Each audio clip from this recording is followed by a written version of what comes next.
Hey everybody, it's Ken Kmet, condovoice.com. Thanks for joining me today. Today we're talking about vertical gardening. Now I've had a garden ever since I was 15 years old, and that's a lot of years, not saying how many, but every year I've planted something. Some years I've had huge gardens and some small. Either way, I love feeling self-sufficient. I love the feeling of growing things. Frankly, this is my getaway work area.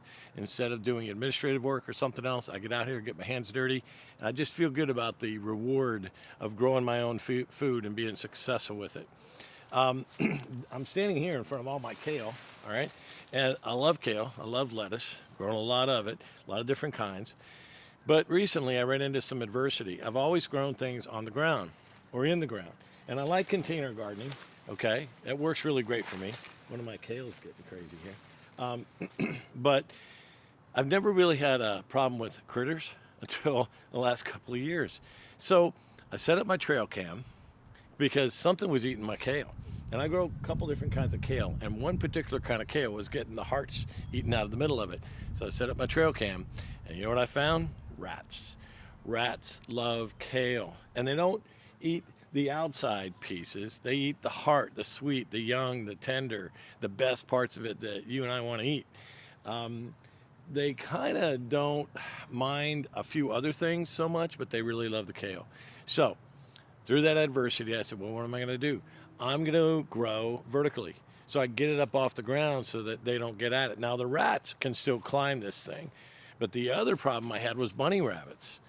I have a lot of bunnies on my property for some reason. They just love it here, and my family loves them, so they're all sweet and cuddly and kind, and they're very friendly, and they even come rather close to us even though they're wild.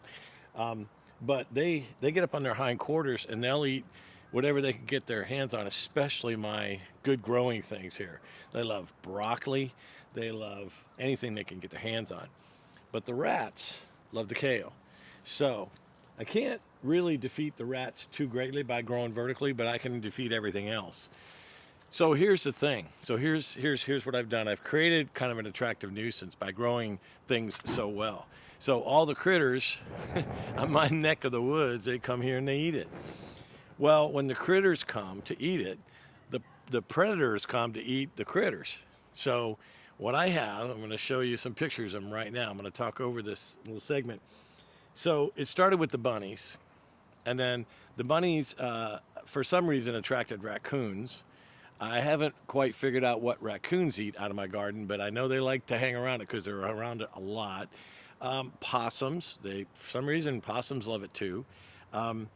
And so then I've got coyotes. So lots of coyotes that come by all the time now. They roam through, they come in, they come out, and I've captured them on my trail cam. So I've got proof of all these critters. And some of them eat the garden and some of them don't. When it's on the ground, it's easy pickings. But when I've lifted it up off the ground by vertically garden, I have done a bunch of things. I'm growing a lot of food in a small footprint. Okay, so I'm increasing my yield tremendously with the same amount of square footage by having different levels to my planter. All right, that works great. I've eliminated the bunny rabbits. They can't get to it. I still don't know what to do about the rats yet. I have a compost pile. I love the compost, so I'm kind of attracting the rats with the compost, so we're still trying to figure that one out. I also get squirrels, and let me tell you something. Squirrels, they may be cute because they have the big tails and they're whatever, but they also eat my vegetables. I don't have a trail cam to prove it, but I got a strong hunch. So anyway, I got to eliminate the bunnies, and somehow I got to eliminate the rats. But rodents, I thought I had a problem with disease and blight and other things like that, and now I've got a war with nature. I tell you, it's like a zoo. I call it my menagerie out here. Garden grows great. Even the birds come in, they eat my little patio tomatoes, and I've got these wild Florida tomatoes that they really love because they're even smaller. They'll just sit right there on a branch and peck away and be happy as a clam. They eat my elderberries. What else do they eat? Well, they eat just about everything I have. So it's a war. But anyway, that's not stopping me. I'm still going to garden. I'm still going to grow it. I'm still going to have my place for peace. This is where I come, where I think, and I love to just grow things, and I can do good things with my life and my hands and my spirit, and I can talk to God, and you know what? Sometimes I even hear a reply. So I love my garden. That's where I go when I want to find that place, and it produces food for the family, and we eat tons of kale shakes, and the kale goes into salad. Lots of different lettuces, parsley. Oh my gosh, as I'm looking around here, different things we grow. What else do we grow? Broccoli and Brussels sprouts. And in Florida, I'm in zone 10 in Florida, we can grow these things, and I can grow them seriously from really September, October, all the way through even May. So we get a nice long growing season, and I love it. And the weather's cool, the bugs are less, the disease is less, everything's better in the wintertime. Try growing stuff in the summer, boy, I'll tell you, it's hard to do it. But anyway, vertical gardening, what it can do, don't say you can't garden if you have just a small patio, because you can make one of these planters, and I'm going to show you how to do it. And you can put 50 plants on one planter. 50 plants. Think about all the different plants you can grow, all the different vegetables you want to grow. Put it in the right sunlight, in the right conditions, just give it some water, and you're going to be very productive in a very small space. Vertical gardening, it's a great thing. All right, stay tuned. I'm going to show you how to build them step by step. Hey guys, okay, I'm at a big box store, and I just wanted to show you the advantage of buying your lumber. Now, number one, you can buy your stringers, which it turns out works out great. So you can save the time and labor if you don't know how and you're not quite sure about how to cut out your risers and your treads out of a standard 2x8. You come here and you buy already done. This is a pre-cut stringer, cut to building code if you're going to build a set of stairs. So this is a 5-step stringer, all right? And if I was to build a set of stairs, I would just, as you can see the angle of this one, how they cut that, this works out to be perfect code, okay? The right distance between each step and proper angle. Now, what's cool is, if you flip it, this angle that I get when I lay that flat on the ground, inverted, is almost exactly the angle, my best angle, to build my vertical planters with. So what I do is I just invert it, the pre-made stringer, put my boards for my plants right on here, and I'm good to go. It saves you all the time and the hassle of figuring out the angle that you want and cutting these properly. As you can see, these are cut with a machine. And when you cut them at home, you're gonna cut into the wood, it's gonna create a little bit of a jagged edge, or you might not get this angle just right. But this way you know that each of these angles are exactly the same, so it's gonna give you a better planter. So I do recommend this. And you can see, you can buy 6, 5, 4, and 3-step stringers, and they're all priced accordingly. And they're not that expensive, okay? So you can decide the height of your planter, how many steps you wanna have, and you can come in and you can go 3 to 6, depending on what you need for your location. All right, now, the only other thing we're gonna need for our project are screws, fasteners. So I'm over here in the screw fastener aisle. It can be daunting, intimidating, especially if this is your first project or you're not very handy. Now, for those of us that do a lot of home improvement projects, we're used to this aisle because we're here all the time. There's a couple different brands you can buy, but what you wanna buy for an exterior project is exterior screws, okay? These are coated to last 10 years. I mean, if you believe that, but the point is, you don't want to buy drywall screws or other kind of screws that are intended for interior use. You want to use the exterior screws, and you're only going to need a small box of these, but they are a little pricey. They're about $10.98 a box. So when you look at it now, the other thing is it does come with a bit, because these are T25s. These are T25 2.5 inch by 9. 9 is the size or the width, the 2.5 is the length, and that's the size you want if you're using all 2x material. If you're going to use 1x material for your boards, for your cross boards, your horizontal boards, then you can use the 1 5/8 by 8 screws. Okay, now we're going to pick our horizontal pieces. All right, so I can either have a 1 inch. This is actually a 5/4 deck board. It's got rounded edges, or I can buy a 1x, which is actually 3/4 inch thick, or I could buy a 2x, which is 1.5 inches thick. In this case, I'm going to buy the 2x material because I want heavy pots. I'm going to have the bigger pots on it. And you can use either a 2x6 or a 1x6 wide, or you can go with the 8 inch wide, which is really 7 1/4. And I'm going to go with the 8. because I like to use 3-gallon pots. Now you can, this is the 6 inches is great for a 1-gallon pot. Okay, and if you're going to use 3-gallon pots, we're going to go with the 8s or even the 10s. So I want you to zoom in here. Come close to me. Come close to me. All right. So these are 1368. I'm going to buy the 2x8 by 10 because I'm going to make a 5-foot wide planter. It's a lot better if you have the ability to get these from the warehouse to your home to buy the 10-footer because I could just cut it in half. If I bought, 8-foot material and I wanted a 5-foot planter wide, okay, I'm going to have a lot of waste. So this eliminates a lot of waste by buying the larger material and just cutting it in half. You can see $13.68 a piece. So all I need to do to have a 5-step planter is to buy 3 of these. Now, I want to show you one more thing that's really important. The reason I come to the store and I pick my own boards is because I want the quality to be right. 2 things. Okay, first of all, I don't want it to be warped, all right, because that just looks bad and it doesn't work well. And 2, I don't want there to be knots, especially in this type of material, because this can be laying flat. And in Central Florida, with the kind of rains we get, and when you have the pots on top, when you have knots, it's going to get in to the boards, even if it's pressure treated. And by the way, this is pressure treated. Don't buy the regular boards or even the yellow wood. Make sure it's pressure treated. And I also want to pick my grain. Okay, so I want to zoom in over here, and I want you to look at the ends of these boards. All right, this is real important. This board right here is cut from the heart, kind of. Okay, you can see how the grain. See how the heart's right here? I'm going to pick that off. This is the heart. Actually, I'm wrong. That's not the heart. So this is a board that if I'm going to lay this and use this as my material, I want to lay this side down and this side up, because what happens is this board is going to warp this way. It's going to warp with the grain. So whenever you lay this type of material on a deck or especially a planter, you want to, so I'm going to turn this board upside down, put 2 screws in about an inch from each edge, and that's going to hold this board down from warping, because it's going to warp. And what you want it to do is warp against itself. You want to warp with the grain. So as this board tries to warp, it's just going to be warping down into the material that I'm fastening it to.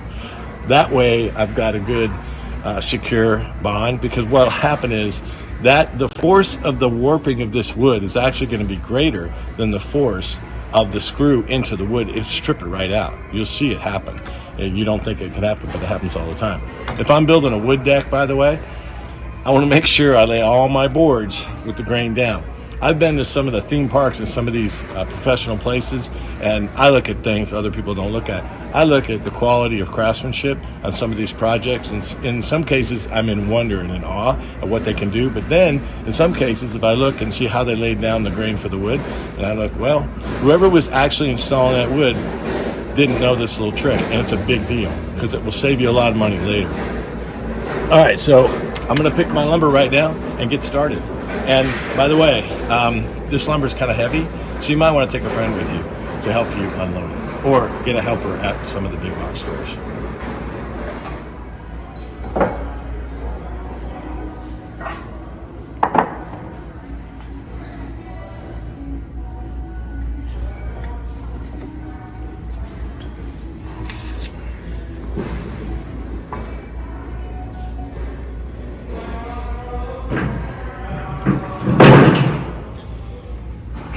I just want to stress that you want to try to get woods without knot in it, and you want to try to get them that aren't already warped, because they're going to warp.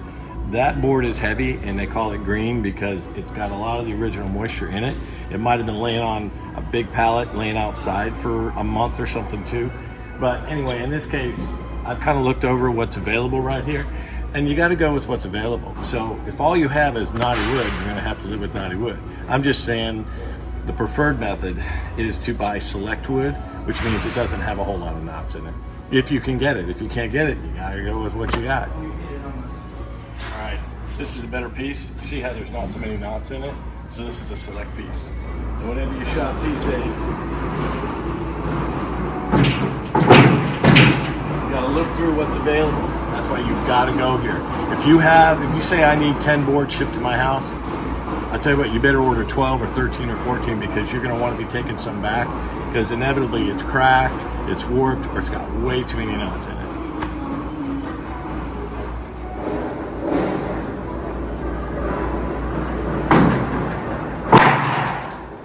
All right, we've stringers, we got our fasteners, we're good to go. Hey guys, so we're back. Now I want to put one of these planter stands together and show you how we do that. So stay tuned.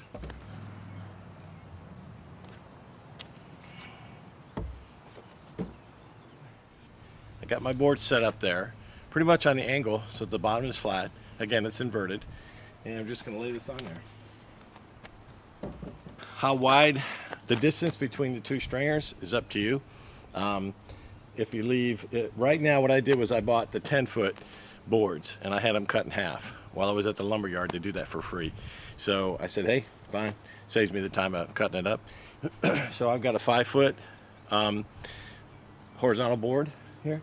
So I'm going to leave it over 1 foot on one side, 1 foot on the other side, in the middle, so it gives it a lot of strength. I don't want to extend it too far out, cantilever it too far out. It'll get weak, it'll start warping. So I think this is a pretty good spot. So I'm going to mark that and then nail it. Screw it, actually.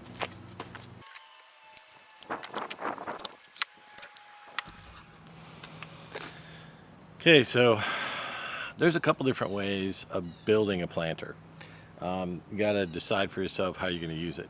In this case, I'm going to have different planter sizes, different pot sizes. So this is a 3-gallon pot. All right, give you an idea. I'm going to set that right there. This is what they call a 10-gallon pot. It's a little smaller. And this is a 1-gallon pot. Okay.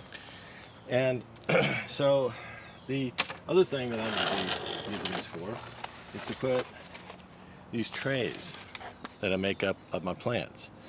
So this is what I use for my nursery. So if I'm going to build up some new seeds, plant them out, stake them out, label them, I'm going to put them on my planter like that. And let me show you better, like that. All right, the reason I show you this is because you can use different cross pieces, all right, depending on the size of the shelf you need. So, in this case, this is a 2x6, all right? So the measurement is basically, it's 5.5. Yeah, we're right at 5.5, 5 3/4. This piece down here, let me lift it up so you can see it. That's just an old stringer, but I'm showing you to show you the width of the board. So the width of the board is 7 1/4, which is a 2x8. This is a 2x8, this is a 1x6. 1x6 deck board is 5.5. 7 1/4, 5.5. So you know what your depth is. The other thing I want to show you is you can use even a bigger one too. This is a stringer, and this piece of wood right here is actually a this is a 2x12, which we've cut down, so I've got 11-inch width on it. You could actually use all those different widths depending on the kind of pots or trays you're going to put on them. Now, in this case, I'm going to have mostly 1-gallon pots because I like to grow lettuce. And in this location, and the good thing about these planters is you can move them around. Once you get them all together, they get a little bit heavy. Might take 2 people, but it's still not that hard to move them. So I have to decide what type of pots I'm going to use. I'd like to put some 3-gallon pots on here. Now, here's the key. So what you want to do is, let's see if I can show you. Let me take the camera off the tripod and I'll show you this. Okay, so I've got one screw in this one just to tack it on. But you see the gap there? So, and you see the edge? So this 1x6, again, it's 5.5, and my tread width, I'll show you with my tape, is 6.5. So 6.5 from the riser where it goes up to the edge of the board or the edge of the new riser. So that's where the tread would sit if this was a stair. So I can move my board out, looks like about 1 inch, all right, and I can actually have more room, put my pot on there. Or if I want to even bring that board out a little further, I can put a 3-gallon on there, which would be cool. But in this case, I don't really want to do that because I'm just going to have my 1-gallon pots on there. But I'm going to move this board out so that that pot is more stable. Okay, just showing you a little tip here. It's important. And when the water runs off, okay, I want that water to run off right there, right to the next one.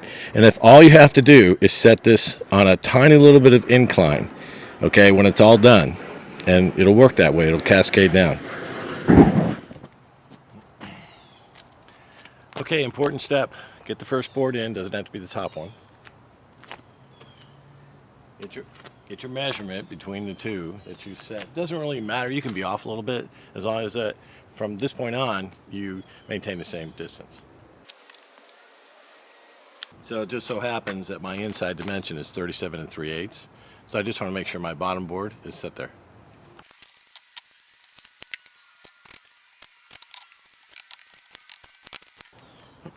So to make it easier, I put my second board up high, pre-drilled my screws without going all the way through, so that once I get my bottom board set the way I want it, with the plumb and the distance, I can just screw them down.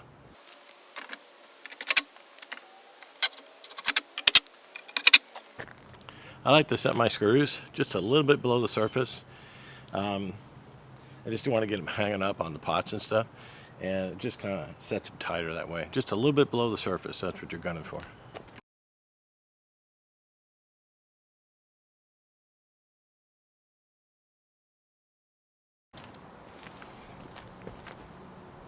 Ta-da! That's it. That's all there is to it. Let me just lift it up for you here a little bit just so you can see. So, all right. Now, there's one more thing we do have to do. We have to put the back legs on it, right? And then I'm going to put a crossbar on it too. So to get my two vertical stabilizers for the back, I'm just going to measure them up. So I'm going to measure from the bottom of that shelf down to the floor. Now I'm building it on a slanted driveway, so this isn't going to be perfect. All right, this isn't like you're building a piece of custom furniture, which I've done plenty of, but this is a garden farm type thing. So close is good enough here, and so I'm going to go ahead and level this up, or at least check out the level and make an adjustment in my measurement a little bit for how off I am. Okay, I made my cuts. Now I'm going to put my verticals in.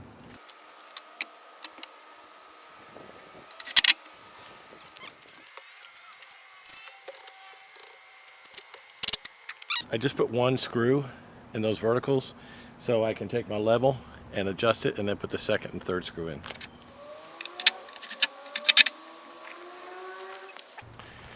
Okay, so I got my verticals in.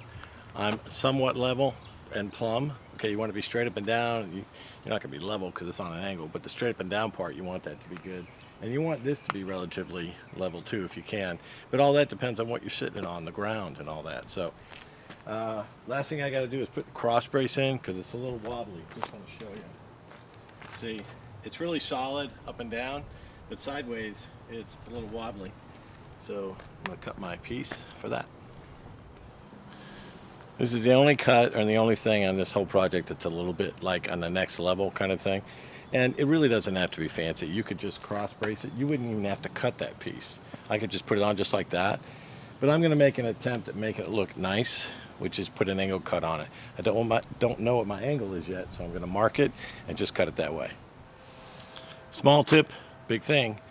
Measure twice, cut once. So I'm going to measure this for this back piece like this. I want the top, I want the distance here to be the same distance down there. But we also have to make another decision. How high do I want that angle? I'm going to play around with this and see what the best length of angle is, because I only want one cross brace. I don't need two, just one.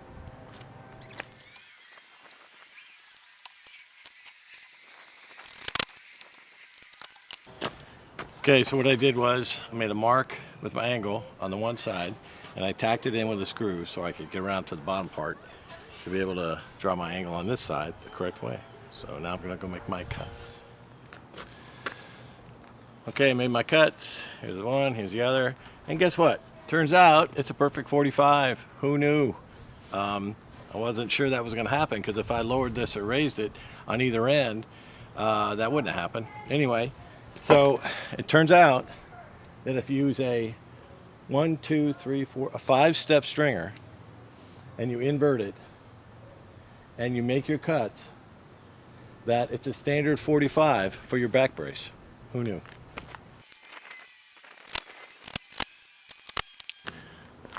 Now I can go, ta-da, it's done. It looks pretty sharp too, you know, I must say. I'm gonna wiggle it just so you can see how sturdy it is. Oh yeah, that ain't going nowhere. And two people can move this around really nice. So I just want to say, I hope you enjoyed watching me make this planter and explaining it to you. And I like to think about it as, I don't know, maybe you're a friend coming over to see what I'm doing, what I'm up to, and I have no problem at all showing you all the little details, because the trouble's in the details. If you don't have the experience of having done one of these, you know, you learn all that stuff when you go through it the first time, and then you get better at it the second time, and then by the third time, maybe you know it well enough to teach somebody.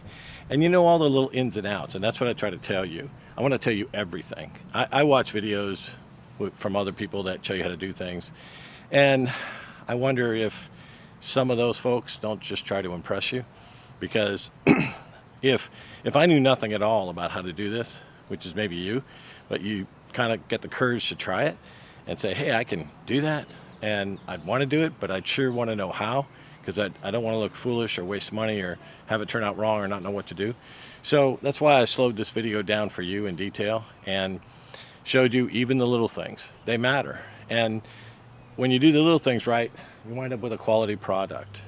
And you also have the experience in there, just offsetting the wood a little bit and watching your grain and going to the store and picking the right lumber and using the right screws and all of those little things I showed you in this video. I hope you've appreciated. I mean, you know, watching a video on how to build a vertical planter on a Saturday afternoon is no big deal. But if it's what you need and what you want, then this video is of value to you. And that's my prayer for you, that it's helped you.